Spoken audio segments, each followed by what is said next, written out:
Got a wedgie. Nice. Okay. And we're off. Oh my good God. Okay, we're finally here. You know what? I said, okay, first of all, my name's Auntie. Hello, welcome. I'm gonna call this podcast, I'm pretty married to the name. It was the first thing that came to me. My brain goes off on about 1,000 tangents, so I'm so sorry. Hopefully it will get better with time. In time, with time, please be on my side. But I wanted to call this podcast Bin Chicken. It was the first thing that came to me because, I mean, iconic Australian bird, first of all. And second of all, actually, is it native to Australia? I'm pretty sure it is. But second of all, the reason they're called bin chickens, ibises, that's their real name, their formal name, but their casual name is bin chicken. And it's because they are always seen rummaging through bins. And what you call an icon living? That's kind of how I see this podcast. No, I see this podcast as, I mean, I'll have topics that I focus on. It's going to be based around spirituality, the metaphysical, health and wellness, psychology. These are the things that I'm interested in, and hopefully you are too. You know, astrology, conspiracy theories, maybe a bit of true climb. Maybe we'll get a rock climber on. I'm also wanting to have guests, but true crime, basically, yeah, anything to do with improvement of self. And then other fun things, you know, hopefully it'll be funny at some points because I love to laugh. And yeah, just all sorts of stuff. So bin chicken, and my plan is to hopefully, you know, I'll start with 2 episodes a month, I reckon. And I'll do an episode, and then hopefully it's engaging. And then in a perfect world, I will end up having guests. Anyway, so yeah, my name's Auntie, A-N-T-I, like ant with an I on the end. Yeah, today I wanted to start off by talking a little bit about manifestation, but I guess in a different way. So just to give you a little bit of background about myself and where I am kind of on this spiritual spectrum, I'm probably what you would label as extremely woo-woo. Like anything goes for me, but that doesn't mean that I don't take everything with a grain of salt. So I don't just absorb information. I'm like, oh, this person said that we have 4 chakras in our eyes, so we have 4 chakras in our eyes, and, you know, put a crystal in my butt and like drink this for breakfast because this person said, and I, you know, haven't allowed it to resonate within my system. That's not me. I also love analyzing. I love critical thinking. I love seeing where it resonates. So basically I will take any perspective, any information, it'll go through my little filter and see where it lines up. So if it resonates, you know, if it connects to me, then I will take on this information, I'll do my own research on it and come to my own conclusions. I'm also recognizing that in this space, there's a lot of people in every space, there's a lot of people that are experts on the topic. And I find that I feel like I have a lot to say. I feel like this is my path. This is what I will be doing with my life. I want to help people heal. I want to help people come to conclusions. I want to help people think for themselves and find the answers. I've observed that a lot of people, a lot of us like to, I'm a person too, a lot of people like, as much as they don't think they do, they like to be told what to do because it's a lot easier than having to think for yourself. Especially when there's things like fear and negative circumstances involved, you know, or things that scare us and are unknown. We don't have an answer for. It's like, oh, okay, there's a blueprint for this, or this person said that this is what it means. Okay, this is what it means. It's just going to be easier than me having to think for myself or think that this means this or this means nothing or nothing has any meaning. I don't know why that scares people so much. I mean, I can see it, but at the same time. So yeah, talking about manifestation.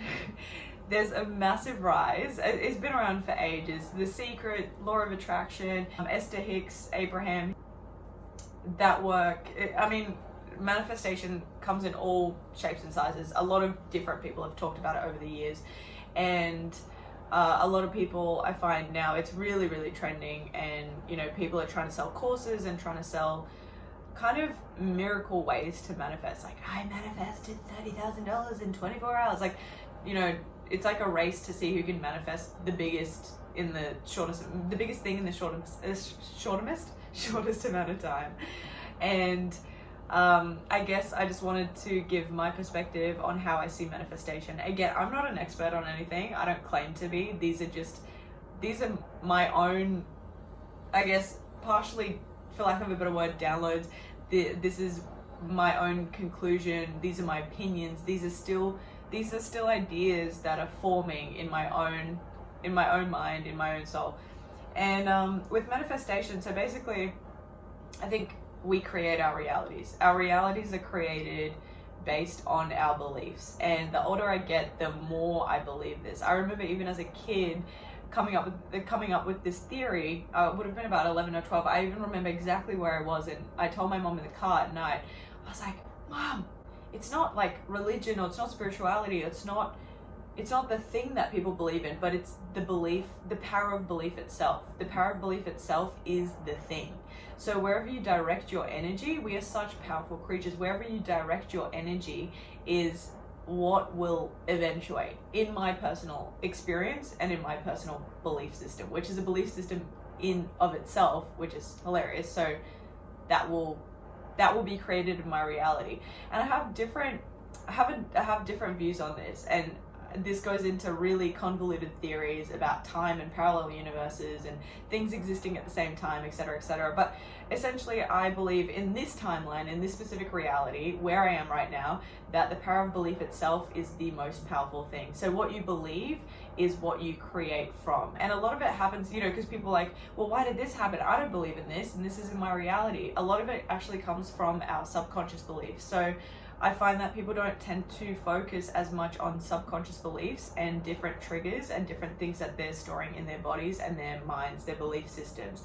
So it's like blind spots. You could be creating from a place, you could say, I want, $50,000, but one of your core wounds could be you feel you're undeserving, or you don't think you're worthy, or whatever it may be. There may be a completely opposing belief behind that. So as you peel back the layers, you start to understand where you're creating from. And you're not just creating from a surface level, where I am today. It's like, yes, I would love money, or yes, I would love this would really help me, or I would love to have the perfect body, whatever that means to you, great health, But there's something that has got to be stopping you from aligning with that thing.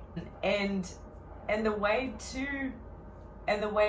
I see manifestation, sorry, there's a hair on me and it's driving me nuts, when it just gets really itchy. The way I see manifestation is that you become in alignment, in vibrational alignment with the thing that you want to attract. So let's just use money as an example. I want $50,000, right? If I don't have framework for that, I don't know what that looks like, it's going to be really hard for me off the bat to become vibrationally aligned to that, because I don't know what that feels like. I don't know what that tastes like. Don't eat money. I don't know what that looks like. I don't know what that reality is like. So it's tricky to create from there, because you have no prior framework, right, to really step into that. But also, there could be opposing, as I said, there could be opposing belief structures, and there could be other subconscious things going on that are stopping you from aligning with this $50,000. So, or whatever it is. Or let's even use a flower. Like, I want a flower. Okay, I need to be in vibrational alignment with the flower. I need to be in vibrational alignment with receiving. I need to be on that same, on the receiving channel. I need to be in flow with myself to be able to attract this thing to me, because it's like, I'm imagining literally being on the same level as the thing. So if you're going up steps, like imagine going up steps, and let's say a flower is on step 36. I'm not gonna be on the flower's level until I get up to level 36, because the flower lives on step 36. I don't know if that example makes sense, but yeah, you need to be in vibrational alignment with what you are attracting. And a lot of us are stopped by our fears, our triggers, and things that are happening on a subconscious level, our beliefs. So what we believe about ourselves, what we believe to be true in the world. If you believe, you have to, and a lot of these things are ingrained in us from children. a lot of us believe, you know, to be able to receive this, I need to do this amount of work. To be able to get this, I need to be this kind of person. And it ends up being true for you and your experience, because that's what you believe and that is where you're creating from. Does that make sense?